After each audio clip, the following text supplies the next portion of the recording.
When I say I want matcha, this is what I mean. If the matcha isn't this shade green, I don't want it. You can keep it. Confused. Why do people say matcha tastes like grass? Like, salad doesn't taste like grass. Every unemployed person has time to get matcha, and usually everyone that drinks matcha is unemployed.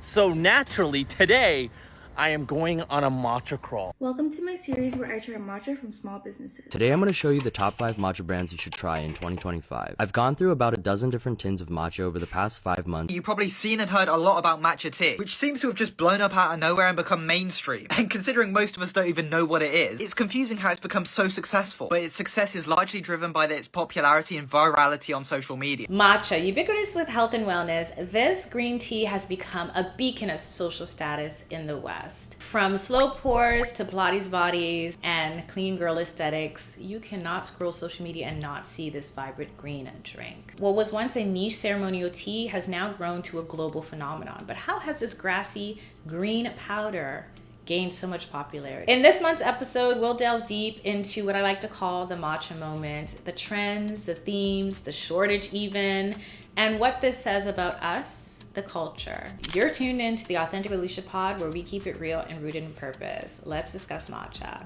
1191. According to historians, that is the year that it was created in China. I know, I was surprised too when I did my research for this video that it was actually created there as opposed to where we know and love it, Japan. I was also a little surprised when I went to Japan that they don't enjoy matcha the way that we do. I mean, they will serve matcha lattes because they want to accommodate us, but they prefer it in its purest form with a whisk and a little bit of hot water, and that's it. The Americanization of matcha with flavoring and nut milks is similar to General Tso and California rolls. They don't do that there. Matcha lattes are actually not popular in Japan with Japanese people. I showed them this video, a matcha latte place in London, and they were so shocked. You may see the occasional Japanese person go and get a matcha latte.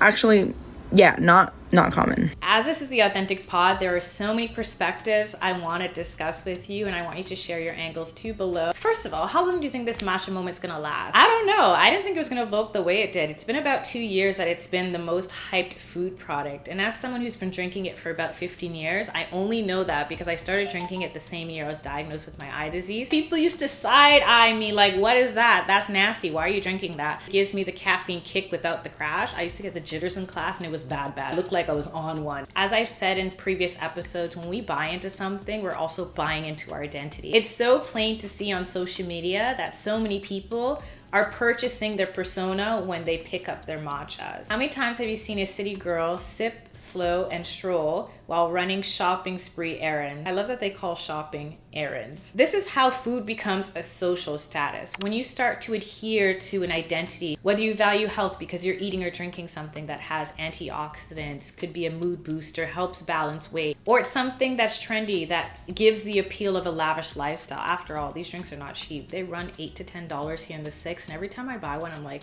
I'm being such a millennial right now. Matcha has meaning, and I'm sad to say that it's lost a lot of the cultural context now that it's in the West. That's the thing about nutrition. I remember when I was getting my degree, we were told it's not just about the health benefits of the food, it's the cultural context and the sense of community.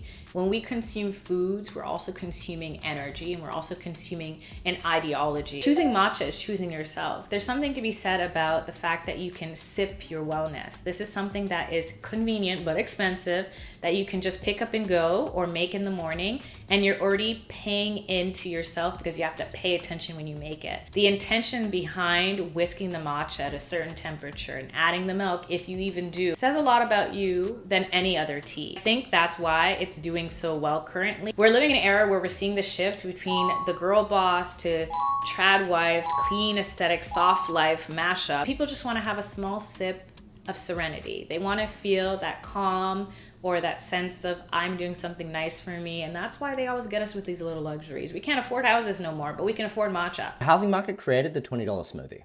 Today's post-millennial trend for brands to be aware of: cost of living and little treat culture.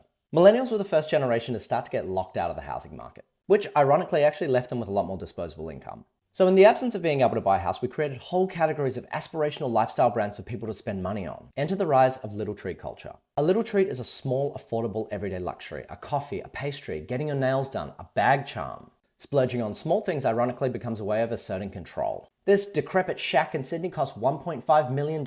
Fine, I'll buy bougie luggage and I'll travel the world instead. Oh, I can't afford to travel anymore. Fine, I guess I'll buy a $20 sandwich instead. This also helps to explain the meteoric rise of Labubus, which are a literal manifestation of young people's shrinking aspirations. Something else I don't hear many people talking about is the microcosm of matcha. I mean, there is a whole little ecosystem out there of the right matcha accessories, the battle between ceremonial grade and regular matcha, which, spoiler alert, ceremonial grade is not even certified. So I could put out a matcha today and say it's ceremonial grade. It's an excuse for a lot of marketers to be able to slap $10 to $30 more on their product. And when you really get into the world of matcha, you don't need ceremonial unless you're having it in its purest form. If you mix it with milk or syrups, you're gonna lose all the little nuances that make it special. If you like it, I love it, it's your money. Ceremonial grade usually implies that the matcha is of higher quality, usually from the first harvest of the season, whereas culinary grade matcha is a lower quality matcha, perhaps from a later harvest in the year. The problem is that it's not a legally regulated term and there's no quantifiable way to measure whether or not matcha is ceremonial grade or culinary grade. So in other words, almost anybody can call their matcha ceremonial grade, even if it isn't of high quality. I could do a whole separate video on labeling and the fallacy of that. I remember learning that in school and being like, how is this legal? This is diabolical. So much. Matcha is meant to be something sacred, but over here, it signals that you have the luxury of time. It signals that you are in the know, and it signals that you put your health first, even if you add syrups that kind of make it null and void.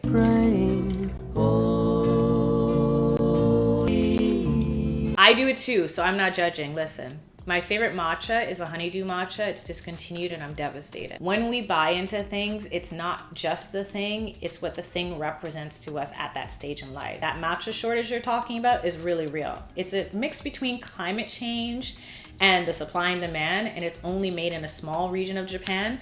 So this is a recipe for disaster. In fact, I need to stock up. The only thing is, matcha doesn't have a long shelf life. Also, what makes matcha so mysterious, that it's so elusive. There's so many little things that the more you get into it, the more you want to become a matcha master. Cold whisking, in my opinion, is the best way for a flavorful matcha. Getting the right color is so important. Matcha would not be nearly as popular as it is if it weren't perfectly in keeping with the clean girl wellness goop aesthetic. No way that it would have become the phenomenon that it is without this color, because it doesn't taste good.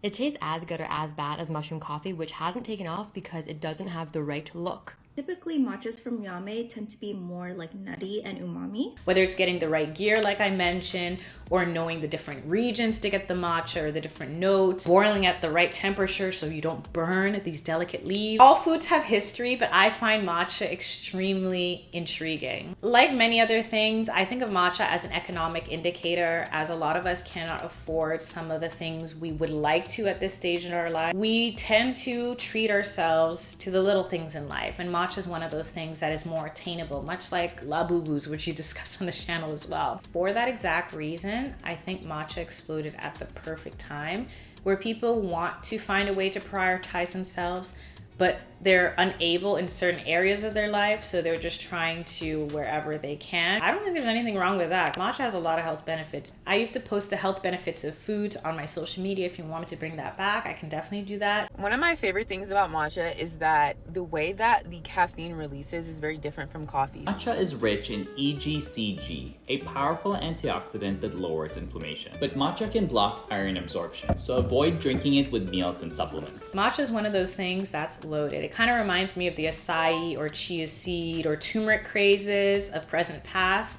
and how these food trends really say so much about society. People in the 1100s would be rolling in their graves if they could see how crazy we get over these common foods. Has anyone else seemed to notice that matcha has become this attainable yet aspirational food item? It, unlike coffee, signals that you're able to take the luxury of time to take your time. How did matcha take over socials, the traditional East Asian tea, seemingly everywhere?